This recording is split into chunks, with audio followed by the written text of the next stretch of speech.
girls. Are you ready for STaR? All right, let's stand up wherever you are and do our two little hands. Two little hands go clap, clap, clap. Two little feet go tap, tap, tap. One little body turns round and round. One little body sits right down. All right, today our story is The Little House. That's the name of our story, the title. And it's by Virginia Lee Burton. So she wrote the words and she drew the pictures too. All right, so the title of the story is The Little House. And I can see a picture of a little house right there. See it? So we know the story will be about a little house, but the title and the illustration don't tell us very much about what happens in the story. So we're going to take a look at some of the pictures in the book to help to see if we can get some more ideas about what happens in this story. So we're going to stop on a couple pages here and there and take a look. All right, so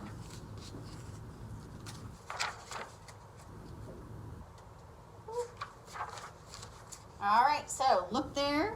There's that little house, right? Clouds in the sky, and it looks like here's that little house, and the sun is going across the sky, right?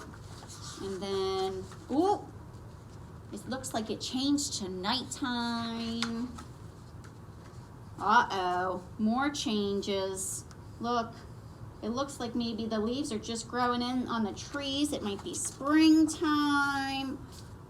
Looks like a summer picture, a fall picture, even a winter picture. So, does that help us to figure out what this story might be about? Do you have any new ideas? All right, well, let's read our story and see if your ideas are right. The Little House. Once upon a time, there was a little house way out in the country. She was a pretty little house, and she was a strong and well-built house. The man who built her so well said, "This little house shall never be sold for gold or silver, and she will live to see our great-great-grandchildren's great-great-grandchildren live in her." The little house was very happy as she sat on the hill and watched the countryside around her. She watched the sun rise in the morning, and she watched the sun set in the evening. Day followed day, each one a little different from the one before, but the little house stayed just the same. In the nights, she watched the moon grow from a thin new moon to a full moon, then back again to a thin old moon. And when there was no moon, she watched the stars. Way off in the distance, she could see the lights of the city. The little house was curious about the city and wondered what it would be like to live there.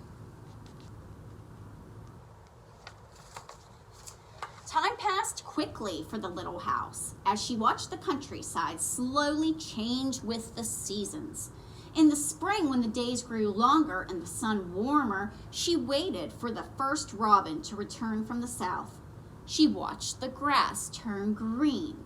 She watched the buds on the trees swell and the apple trees burst into blossom. She watched the children playing in the brook.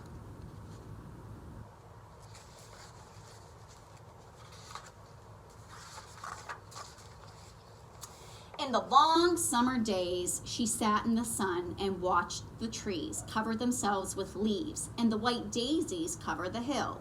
She watched the gardens grow, and she watched the apples turn red and ripen. She watched children swimming in the pool.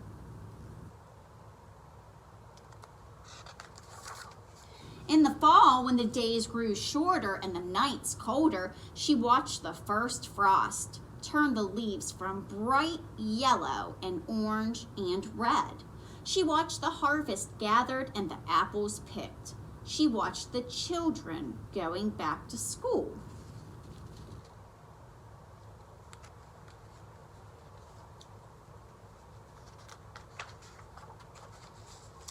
In the winter, when the nights were long and the days were short and the countryside covered with snow, she watched the children coasting and skating. Year followed year. The apple trees grew old and the new ones were planted. The children grew up and went away to the city, and now at night the lights of the city seemed brighter and closer. So remember that it said that she wondered about the city, right? So how do you think that the city is different from the country where the little house lives? Probably a lot more buildings, right? Closer together, different kinds of homes. Yeah.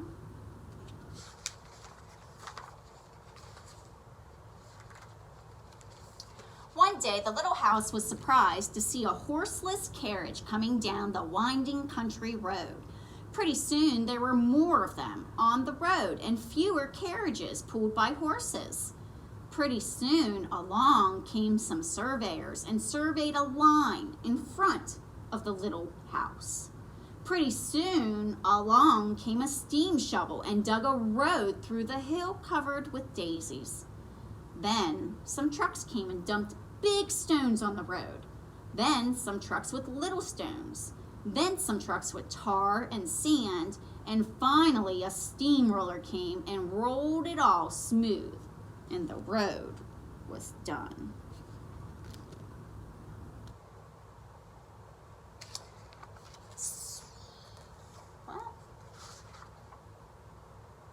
Now the little house watched the trucks and automobiles going back and forth to the city. Gasoline stations, roadside stands, and small houses followed the new road.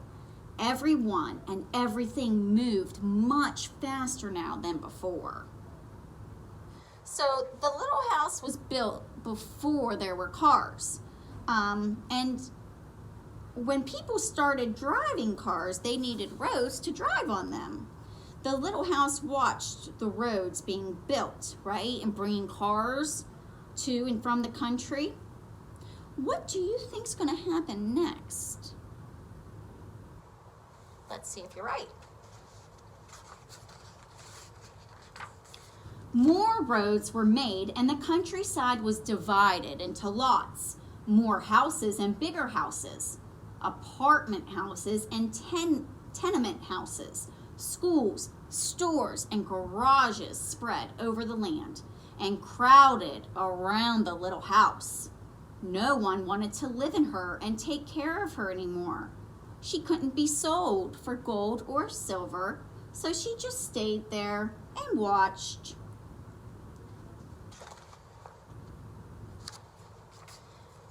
Now it was not so quiet and peaceful at night. Now the lights of the city were bright and very close, and the street lights shone all night.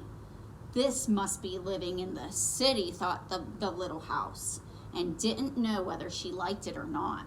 She missed the fields of daisies and the apple trees dancing in the moonlight. So, how has the place where the little house was built changed? There used to be hills and lots of space and daisies, and it was the only house around, right? It changed over time, and roads came in, and buildings got built around the little house, so it wasn't by itself anymore, and it started to feel crowded, didn't it? And it wasn't so quiet and peaceful, right? And instead of seeing the lights off far in the sky, the lights were so bright all around the little house. Pretty soon, there were trolley cars going back and forth in front of the little house. They went back and forth all day and part of the night. Everyone seemed to be very busy, and everyone seemed to be in a hurry.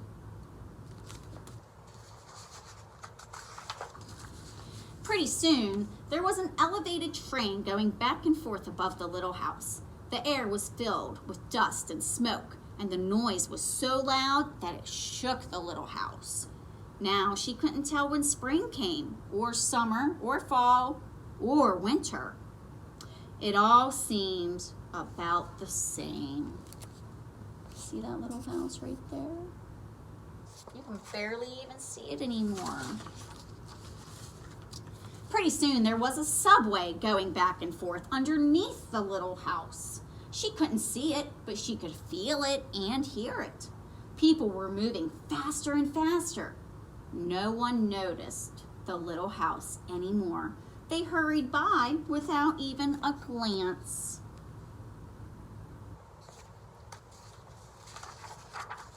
Pretty soon, they tore down the apartment houses and the tenement houses around the little house, and they started digging big cellars, one on each side. The steam shovels dug down 3 stories on one side and 4 stories on the other side. Pretty soon, they started building up. They built up 25 stories on one side and 35 stories on the other. So that little house is still in there.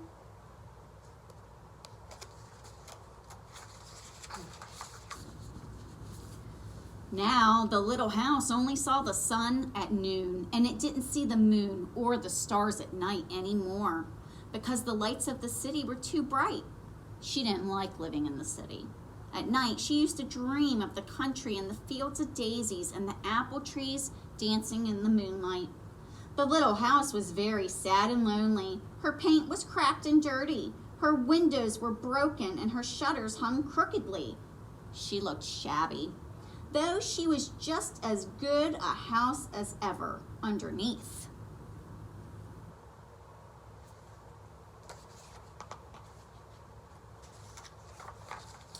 Then one fine morning in spring, along came the great-great-granddaughter of the man who built the little house so well. She saw the shabby little house, but she didn't hurry by. There was something about the little house that made her stop and look again. She said to her husband, "That little house looks just like the little house my grandmother lived in when she was a little girl. Only that little house was way out in the country, on a hill covered with daisies and apple trees growing all around."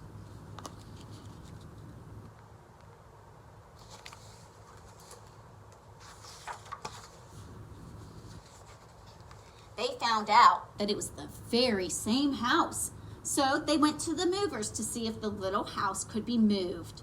The movers looked at the little house all over and said, "Sure, this house is good as ever. She's built so well, we could move her anywhere." So they jacked up the little house and put her on wheels. Traffic was held up for hours as they slowly moved her out of the city. See where the little house was? And look, they're pulling her away. At first, the little house was frightened, but after she got used to it, she rather liked it. They rolled along the big road and they rolled along the little roads until they were way out in the country. When the little house saw the green grass and heard the birds singing, she didn't feel sad anymore.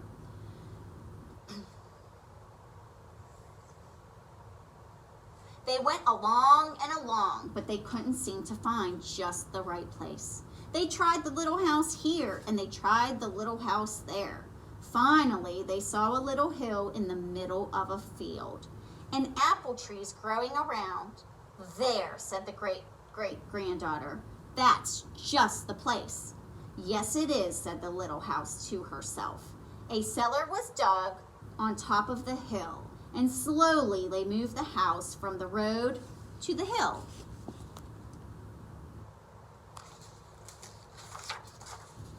The windows and shutters were fixed, and once again they painted her a lovely shade of pink. As the little house settled down on her new foundation, she smiled happily. Once again, she could watch the sun and moon and stars. Once again, she could watch spring and summer and fall and winter come and go.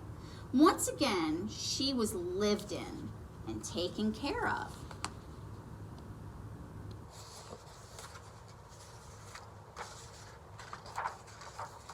Never again would she be curious about the city. Never again would she want to live there. The stars twinkled above her. A new moon was coming up. It was spring, and all was quiet and peaceful in the country.